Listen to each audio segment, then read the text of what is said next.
Hello, hello mga beshi! Andito naman ang beshi nyo at dito naman samahan nyo kami sa isang restaurant dito sa Madrid, sa isang Korean restaurant. At syempre hindi pwedeng pag umala hindi kakain, syempre laging gutom ang beshi nyo. Kaya eto nga, pumasok na kami, kaya lang syempre maraming tao pagdating namin, kailangan pa namin maghintay kasi wala kaming mauupuan. At eto habang naghihintay nga kami, chika-chika, binigyan pa kami ng mga kutkutin dyan para hindi daw kami mainip. Yung isa naming kasama dyan, umiinom na, pero kami chismis lang ang alam. O, ganun talaga mga beshi, diba? At eto nga, nabigyan na rin kami ng mesa, at yan, good for 4. Kasi kanina mga available, kaya lang, pang 2 persons lang, kaya yan. Eto, hinintay namin maalisan ng tao dito sa, sa isang mesa, kaya eto, ayan, syempre, nilagay na nila yan, at may yan, cheese corn, ganyan. At ito lang kasi ang nakita namin dito sa Madrid na may ganito. Kasi doon sa isang kinakainan namin, walang ganyan yung mga exhaust fan, ganun-ganon. At yan, naglagay na nga ng dahon at mga kung ano-ano pang mga ano-ano dyan. Hindi ko alam kung anong mga tawag sa bawat ano na yan, pinaglalagay. At eto nga, nagtitingin na ako nung u-order rin. At yan, maya-maya, darating na din ang aming in-order. Medyo mabilis lang, kaya medyo mabilis din tayong kakain. O magtiis muna tayo dun sa dahon na yan. Dahil diet tayo, kaya taste muna.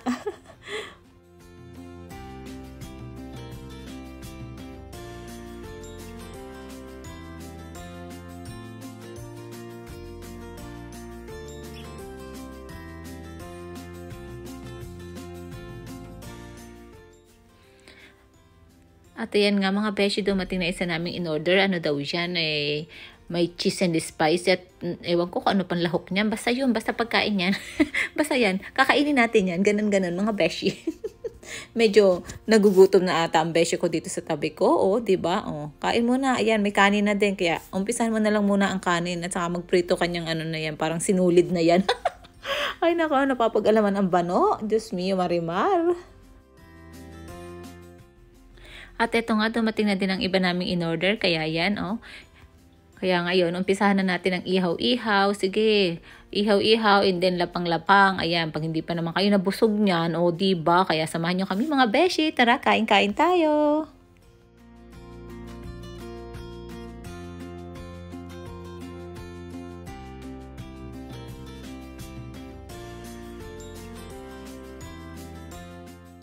At dyan nga mga beshi, naatake na tayo ng gutom yan. Kaya pinapanalangin ko na lang na sana mabilis nang maluto ang aming iniihaw. O, diba? Nakakatakam kaya. Nako, food is life talaga. Nakakagutom.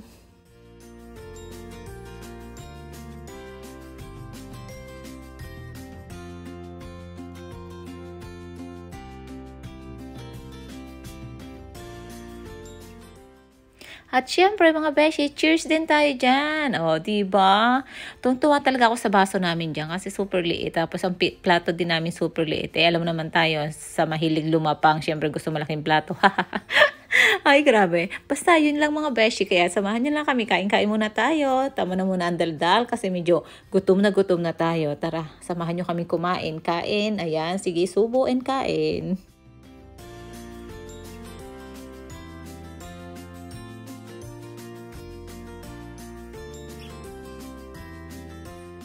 Ayan, at eto nga, syempre busog na tayo at natapos din ang ating kainan. Syempre, hindi naman tayo ganun kaano, kaya may natira pang kaunting dahon. Dahon na lang ang natira. Kaya na yan, mga beshi, hanggang dun lang ang aming kainan. At syempre, ang aming daldalan. At eto, ang kabeshi ko. Nakiano na rin, team salamin na daw kami, kaya nakisalamin na rin sa amin. O, diba? Ang saya-saya lang. O, diba? Ganun talaga. Salamat sa nanlibre ang aming dalaga. Thank you, thank you. O, Mother's Day treat daw yan. Kaya thank you. Hanggang doon lang mga beshi. Bye-bye. Thank you for watching. Bye.